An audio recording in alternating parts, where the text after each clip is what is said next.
बात करेंगे संभल हिंसा की। संभल हिंसा की 450 पन्नों की रिपोर्ट न्यायिक आयोग ने सीएम योगी को सौंप दी है। इसमें कई सनसनीखेज खुलासे हुए हैं।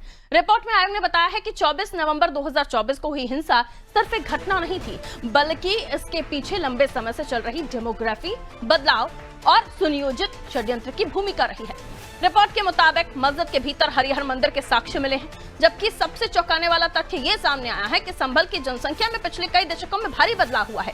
आजादी के समय जहां नगरपालिका क्षेत्र में 55% मुस्लिम आबादी और 45% हिंदू आबादी थी, वहीं अब हिंदुओं की संख्या घटकर 15 से 20% तक रह गई है, जबकि मुस्लिम आबादी बढ़कर लगभग 85% हो गई है। रिपोर्ट में साफ कहा गया है कि आजादी के बाद से अब तक संभल में 15 बार दंगे हो चुके हैं। इसके साथ ही आयोग ने दावा किया है कि संभल कई आतंकवादी संगठनों का अड्डा भी बन चुका है और हालिया हिंसा में विदेशी हथियारों का भी इस्तेमाल यहां हुआ। जांच टीम को ऐसे हथियारों के साक्ष्य भी मिले हैं जिन पर मेड इन यूएसए लिखा हुआ था।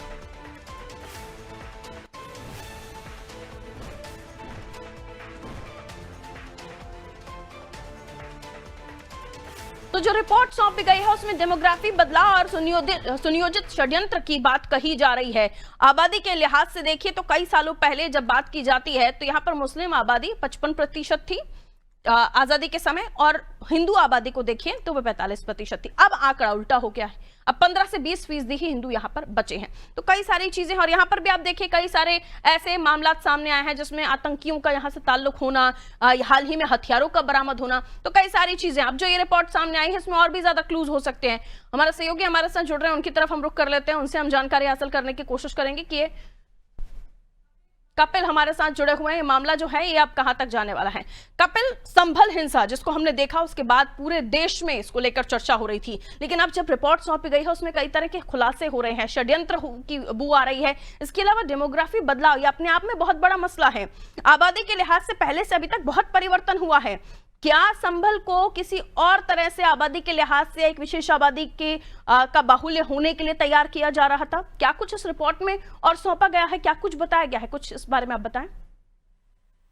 देखिए, जैसे कि जो नवंबर में जामा मस्जिद का एक जो षड्यंत्र रचा गया था, जो झगड़ा हुआ था, उसमें लंबा विवाद बना था। उसमें आज न्यायिक जांच रिपोर्ट टीम ने एक जांच रिपोर्ट टीम अपनी भेजी है 450 पन्नों की। तो उसमें कई अहम बिंदु खुलासे किए हैं। उन्होंने ये स्पष्टीकरण बताया है कि 1947 में जिस टाइम देश आजाद हुआ था उस दौरान लगभग 45% जो हिंदू आबादी थी जनपद संभल के अंदर, लेकिन 78 सालों में घटकर वो मात्र 15% रह गए। यानी कि हिंदू राजनीति तुष्टीकरण के तहत ये 30% जो हिंदू था वो पलायन कर गया है। इसी राजनीति के चलते ये जो जामा मस्जिद का विवाद है वो इसी ढांचे में डाला गया है। इसी को लेकर ये बड़ी घटनाएं चली आ रही हैं। बिल्कुल, और ये संभल हिंसा का जो मामला, इस पर अब जो जांच रिपोर्ट सौंपी गई है उसमें भी बताया जा रहा है काफी कुछ, लेकिन ये भी बताया जा रहा है कि सुनियोजित तरीके से पूरा षड्यंत्र रचा गया था। क्या ये माना जाए कि संभल हिंसा, जिसको ये कहा गया था कि एक्शन पर रिएक्शन हुआ था, लेकिन ये प्रॉपर क्रिएट की हुई हिंसा थी, ये माना जाए? कपिल, जो रिपोर्ट बता रही है, क्या ऐसा कहा जा सकता है? जी, सूत्रों से तो जानकारी यही मिल रही है कि ये जो संभल की जो हिंदू आबादी है जो राजनीति की तुष्टीकरण रही है, और इसी राजनीति तुष्टीकरण में हिंदुओं का इसको सबसे बड़ा खामियाजा भुगतना पड़ा है। और बिल्कुल उसके संभल हिंसा के बाद जो सरकार का रुख रहा है वो भी सख्त रहा है, जिसके बाद से ये चीजें अब सामने आना शुरू हो गई हैं। बहुत शुक्रिया कपिल जानकारी के लिए।